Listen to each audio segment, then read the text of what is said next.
Mais d'abord Bertrand, l'heure de votre écran de veille c'est maintenant et ce week-end vous avez suivi les funérailles princières. Oui, celle du prince Philippe décédé la semaine dernière, mais il n'est pas le seul, le respect aussi est mort. Samedi, le magazine Public a publié ce tweet. À quelques heures des funérailles de Machin, la reine a demandé à ce que soit publiée une photo inédite. Les funérailles de Machin. Classe. Alors, pour être certain de ne pas rater le début des funérailles du prince Philippe, oui, c'est son nom, j'ai allumé ma télé très tôt, l'occasion de découvrir cette bonne vanne de Thomas Misraki sur BFM. Et on nous a promis une photo de famille. Perrine Vasque avec Paul Dijon à Paris, même s'il est encore un peu tôt.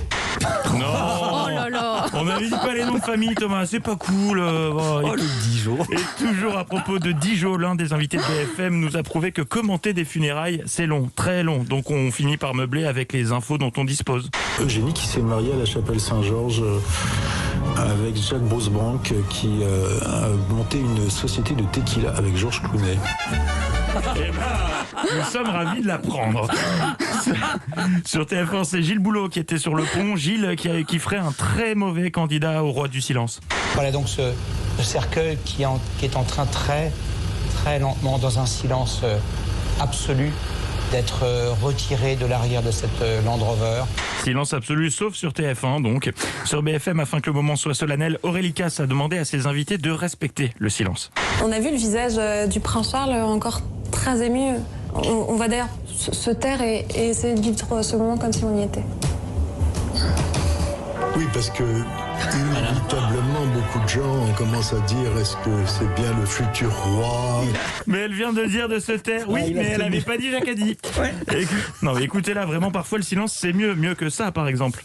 C'est très important parce qu'il y a eu aussi quand même ce moment d'émotion des yeux humides de Charles, qui pourrait être l'héritier du trône si la reine venait à décéder.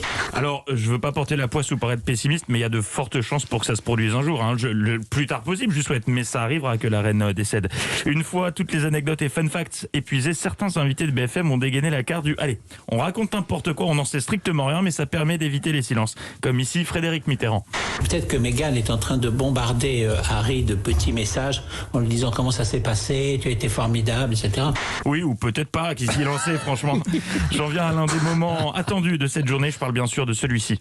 Une autre image qui devrait faire parler, celle d'Harry de retour à Londres pour la première fois sans Meghan après leur départ fracassant de la monarchie. Harry et William ont finalement marché côte à côte, ce qui nous a valu la réflexion concon de la journée. On note que les frères Harry et William ne sont pas si séparés que ça par leurs cousins, parce qu'ils ont quand même, en retrait. Ils marchent quand même un pas devant, donc c'est pas l'image tout à fait qu'on attendait. C'est un petit peu plus fraternel en fait. Oui, mais elle s'attendait à quoi? À ce qu'il se saute à la gorge à l'enterrement du grand-père devant le monde entier. T'es un salaud! Pourquoi t'as quitté la monarchie? Je vais t'étrangler! Bah non, ils ont un minimum de tenue. Et enfin, terminons avec la question du week-end. On la doit à Anne-Claire Coudray. C'est vrai que la reine a été élevée pour ne pas montrer ses sentiments. Est-ce qu'on a une idée de ce qu'elle ressent, de ce qu'elle a vécu ces derniers jours? Ouais, je pense qu'on peut imaginer ce qui se passe dans la tête d'une dame qui est aux funérailles de celui avec qui elle a été mariée 73 ans. Indice, elle n'a pas passé la semaine à twerker en enchaînant les gin tonic. Mais je peux me tromper. Allez, bonne journée et God save the Queen.